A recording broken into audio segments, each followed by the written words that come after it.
guys, it's Erin, and today I'm going to do the Shakespeare tag. So I don't do a ton of tags on my channel, as you guys probably have noticed, just mostly because I don't have a lot of time. But when I saw this one on Katie from Books and Things channel, I was super excited and I realized that I definitely needed to do it. It's taken me a couple of weeks to get around to it, but that's fine. This tag was actually created by Libby Stevenson, and so I will link both her video and Katie's video in the description box below so you can check them out. And I'll be sure to put the questions in the description box too, so if you want to do the tag or you just want to kind of see the questions, they're there. The first question is, what was your first exposure to Shakespeare? And I'm actually not totally sure. My first memory of Shakespeare is in 8th grade. A friend of mine at school was telling me about reading Much Ado About Nothing the year before in her school. She had moved kind of from a different state or something, and so we hadn't gone to the same school the year before, and she just was so excited about it and just was like, this is so hilarious and funny and wonderful, giving me quotes from it and stuff, and I knew I had to read it.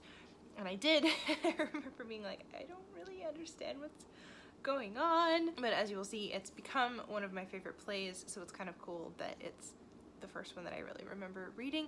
But I knew about Shakespeare before that, and I feel like I probably had been exposed to some Shakespeare plays at that point, but I'm not really sure what they were. So, which Shakespeare plays and poems have you read? Okay, this one's a little complicated, so hang in there, guys. I actually have a list because one of my goals is to read all of Shakespeare's plays. So the ones that are colored in, which I will read to you, I have read. I think I'm down to like 11 or 12 plays that I haven't read. Most of them are comedies and histories. It's sort of split pretty evenly. I've read all but one of the tragedies. The ones that I have read: As You Like It, Love's Labour's Lost, Cymbeline, The Merry Wives of Windsor, The Merchant of Venice, Midsummer Night's Dream, Much Ado About Nothing, Pericles, The Taming of the Shrew, The Tempest, The Twelfth Night, A Winter's Tale, both parts of Henry IV, Henry V, the first part of Henry VI, Richard II, Richard III, Antony and Cleopatra, Titus Andronicus, Coriolanus, Hamlet, Julius Caesar, King Lear, Macbeth, Othello, and Romeo and Juliet. Most of those I haven't actually picked up and just read for fun. I have actually read them in a class. I've been reading Shakespeare plays since that 8th grade year, and so I had read a handful even by the time I got to college, and then in college I took a dedicated Shakespeare class, and then in my PhD program I have taken 2 classes that were, one of them was a dedicated Shakespeare class, one of them was very Shakespeare heavy, and in my master's programs Shakespeare just shows up a lot. I have also read all of Shakespeare's sonnets, but I haven't read his 2 long poems, which I can't remember the names of at the moment. Shame on me. Which have I seen either on stage or on film? I've seen more film productions than stage productions, and some of the film productions I've seen are filmed stage productions. But the plays that I've seen, also as I was listing this out, I realized that I've seen like a lot of productions of Shakespeare, but of like, usually they're multiple productions of the same plays. So I've seen, for example, I've seen a live stage production of As You Like It, I've seen a film of As You Like It, the Kenneth Branagh one, and I've seen a Filmed Globe production of As You Like It, so that's 3 right there, but only of the one play.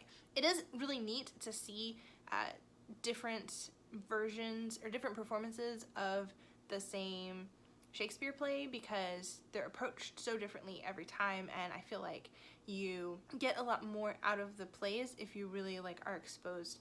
You know, if you read it and talk about it and then you watch a production and you go see a film and whatever, like that is a really great way to start to really be able to unpack the complexities, because different directors and actors will pull out different things in the characters and in the play as a whole that can make you kind of see the play in a different light, which I think is really, it's a cool experience. I've seen As You Like It, I've seen The Merchant of Venice, that was a filmed Globe production. I've seen A Midsummer Night's Dream as a stage production. I feel like I've seen more than one production of Midsummer, but maybe not. Much Ado About Nothing, I've seen the Kenneth Branagh film, the Joss Whedon film, which I really like, and I saw a staged Globe production. This is a good example of, like live, this is a good example of an instance where seeing different versions of a production can be really useful. I had read the play several times, I had seen the films, I had thought about it, but when I saw the Globe production live, something like clicked for me, and I really felt like I understood the play in a way that I hadn't before. I've seen a really wonderful stage production of Twelfth Night, and a film production actually. I've seen stage productions of, no, I've seen films of Henry IV. I've seen Henry V in a bunch of iterations, mostly films I think. Richard II, filmed Globe production. Hamlet, I've seen in a bunch of iterations. Macbeth, I've seen in a bunch of iterations. Film, stage. Macbeth was the first Shakespeare play that I saw live, and it blew my mind. I finally started to kind of understand why Shakespeare was cool. And Titus Andronicus, the filmed Globe production. If you want to see a production of Titus Andronicus, that's a really good one. Just remember that Titus Andronicus is the most stabby, violent play, like, of all of them. Yeah, it's great. I would really love to see even more. I would love to see more live productions too. Most of the ones that I've seen have been filmed.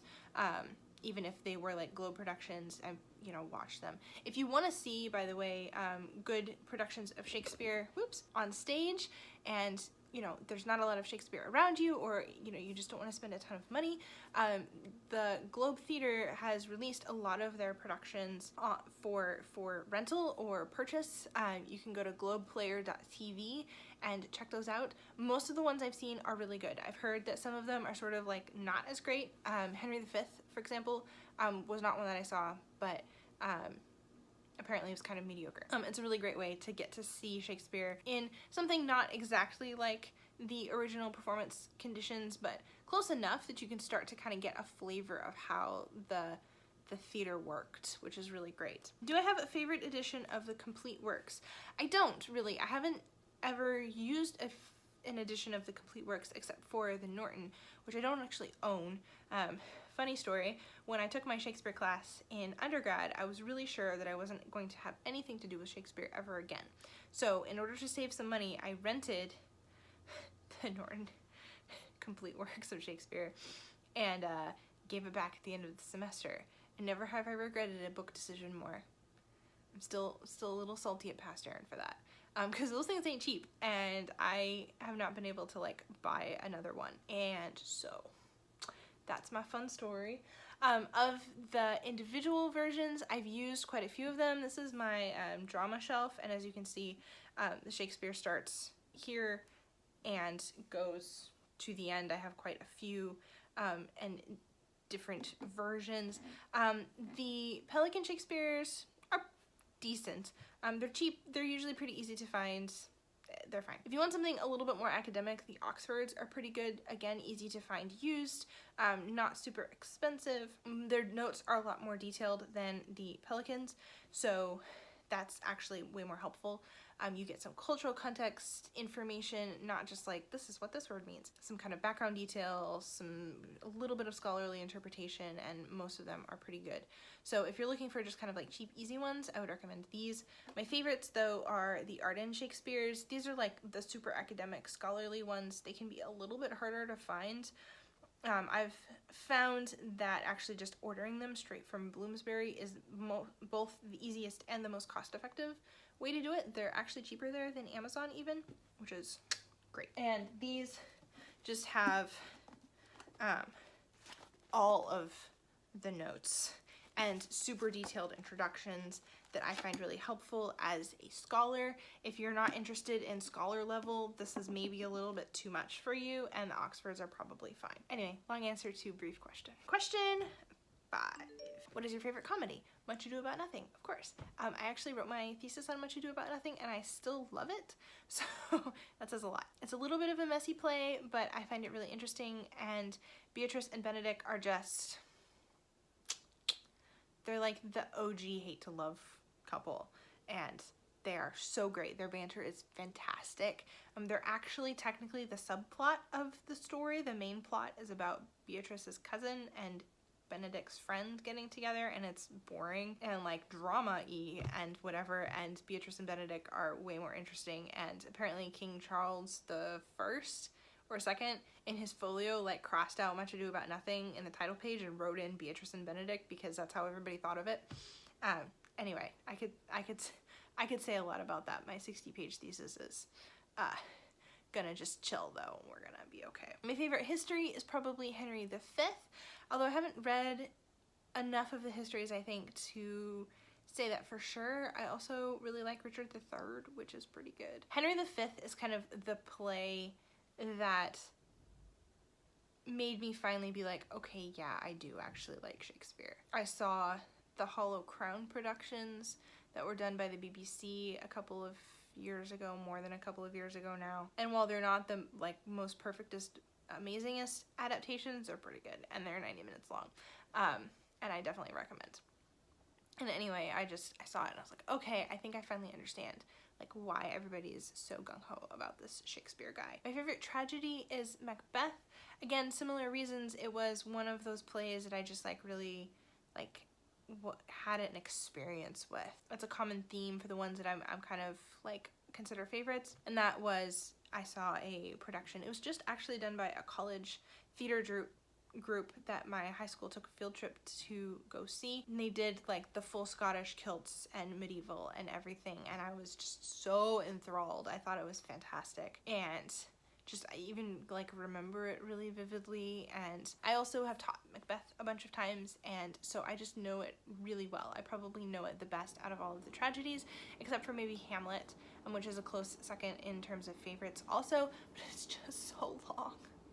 So Macbeth is the shortest of Shakespeare's plays, by the way. So if you're looking for something that is entertaining, and I mean they're all entertaining, but and short, I highly recommend Macbeth. My least favorite play, so if you know anything about Shakespeare, you would have noticed when I was reading through my list that the plays that are missing are the kind of like deep cuts, not so great plays of Shakespeare's. And so I feel like the ones that might qualify for this list are ones that I haven't read yet. But of the ones that I've read, my least favorite is probably Love's Labour's Lost.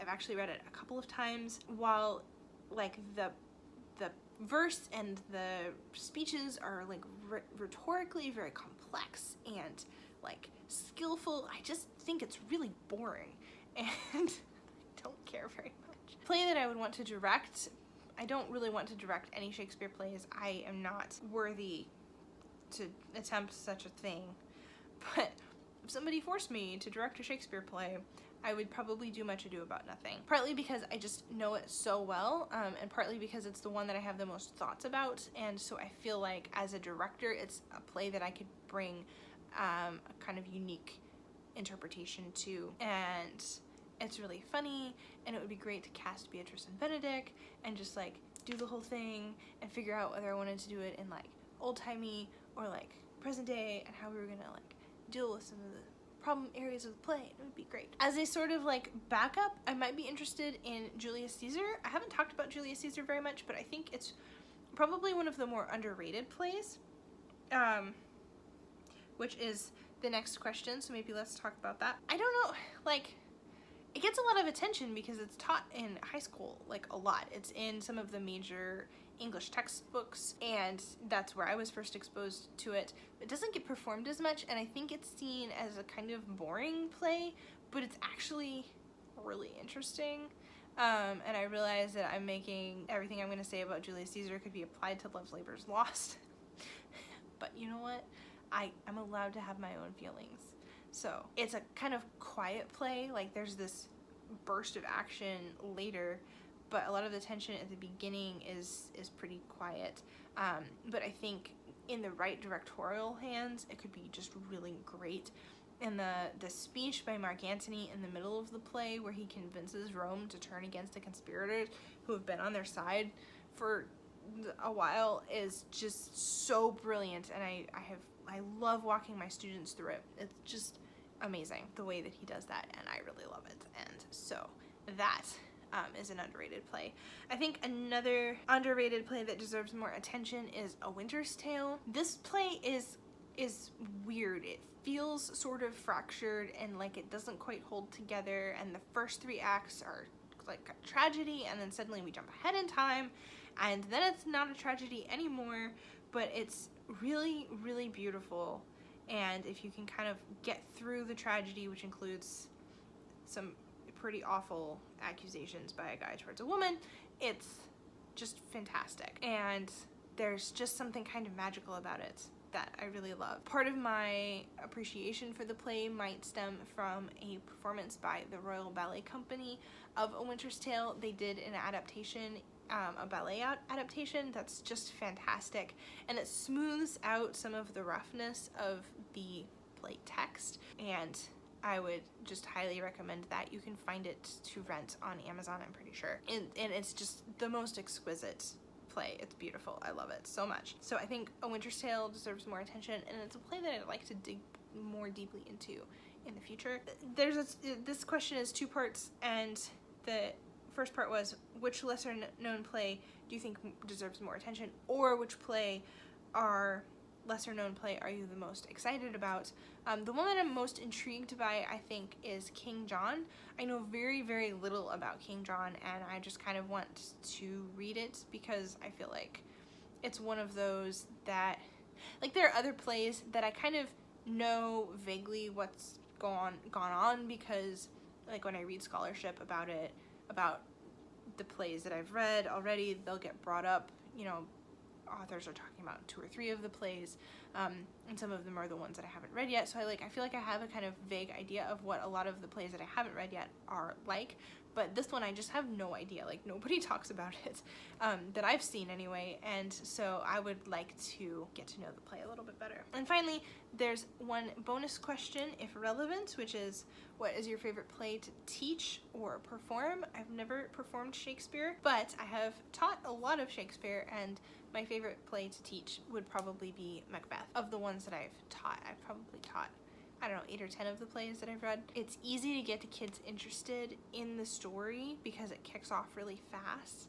and they need some help at the beginning. To clarify, I usually teach this in 10th grade, so that's pretty young. A lot of these kids, it's their first Shakespeare play, but it's short, and I find that if you hold their hand through the first, like, 2 acts, the kids get really engaged in the story and they're really interested by it. It's got like all kinds of stuff going on. There's ghosts and witches and prophecies and battles and beheadings and evil and sleepwalking. It's just like action-packed. It's short. The story is clear enough that once they get a little bit of practice with the language, they can really follow what's going on. It's not as introspective as a play like Hamlet, which is a great play, but like it's hard to get high schoolers to kind of like follow the whole thing because there's so little dramatic action throughout the play. It's a lot of conversation and thought and stuff like that, which is brilliant in its own way, but not as great to teach to high schoolers. Yeah, a lot of them get really into it, which I just think is fantastic. And it's often the ones who are sort of dragging their feet at the beginning that get hooked. And then on top of all of that, it's not just like flash bang action, but there's some really interesting themes about like what happens when you do something really terrible that you knew was terrible. What does that do to you as a person?